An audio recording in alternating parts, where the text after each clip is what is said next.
Well, sometimes the internet, and I've said this many times before, social media in particular, has really messed up the whole ecosystem, especially for a lot of the men. And I'm going to say why it's messed it up, because it's given attention to people that would have never got attention before, right? Case in point, sometimes, they get on the internet and they say why guys always trying to seek to humble certain ladies. Case in point, I want you to watch what this lady has to say. It's so overwhelming sometimes to be a baddie because it don't matter what you wear, what you try to go outside looking like, everybody's gonna stare. It don't matter if you don't wear no makeup, you wear some makeup, people are gonna stare, and there's nothing you can do about it. You literally just have to deal with it, unless you literally try to hide every time you go outside, but who has time for that? Nobody. So yeah, it's just like, dang. It just gets overwhelming sometimes. Like, sometimes you just don't want nobody to look at you. You just want to act like you're transparent. It's not gonna happen. So just gotta get used to it and deal with it. Now, ma'am, if people just did not pay attention to you at all, and like you said, they looked just right through you, not at you, that would mess with your self-esteem. Let's just call that what it is. And also, just because somebody's looking at you or quote unquote giving you attention, a lot of you don't have a wedding ring on your hand. A lot of you don't. You say you are quote unquote, and I don't even like that term, baddie. That's what you say you are, but yet you're not married. How come these so-called quote unquote baddies can't get a man to marry them? Can't do it. People look at you, but they don't want to marry you, right? Why is that?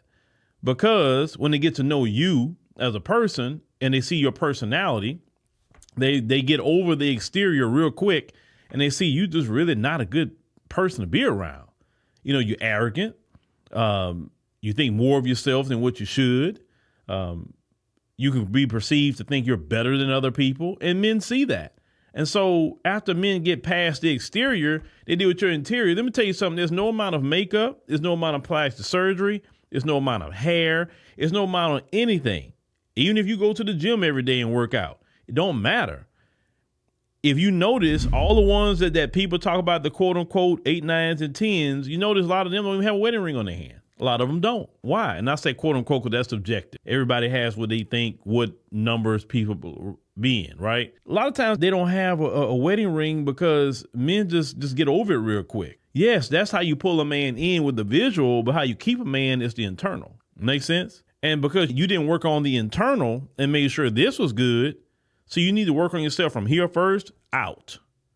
That's really how, especially with a lot of you ladies, right? Work on yourself on the inside. And then when you have that kind of attitude, this is why a lot of men want to humble you. Well, you know why they want to humble you? Is because of your attitude. That's why. You don't hear women that's like just down to earth and all of that, them saying, guys are always trying to humble me because they're not out there treating nobody like that. If you start talking crazy like that and treat people like that, or dudes like, oh, yeah, I'm going to teach her a lesson. That's usually the way it goes, right? But she needs to stop lying that she don't want nobody to look at her. Because attention for them is like a drug. If somebody can synthesize attention and put into something to sell back to them, boy, that person would be a trillionaire overnight. They are addicted to attention. They really are. Because the ones that don't get attention, look how they act, look how they feel depressed and all of that sort of thing. And then the ones that do get attention, and then, ma'am, you only got a certain amount of years before that goes away. Because you understand? Now, the term, they would say hit the wall. I would just say it's just the aging process. And because of the aging process, there's always going to be somebody coming right behind you that was your age once. And they're going to pay attention to the ones that was your age once, right? And not you anymore. So if you was kind of smart while you in your prime years, go ahead on and obtain your husband, but you won't obtain one because you just have a bad attitude. And that's really what she has. It's just a dude will fool with you. Yeah, he'll knock you down. Yeah, some dudes will trick on you, but you will not get a marriage proposal. It's just that simple.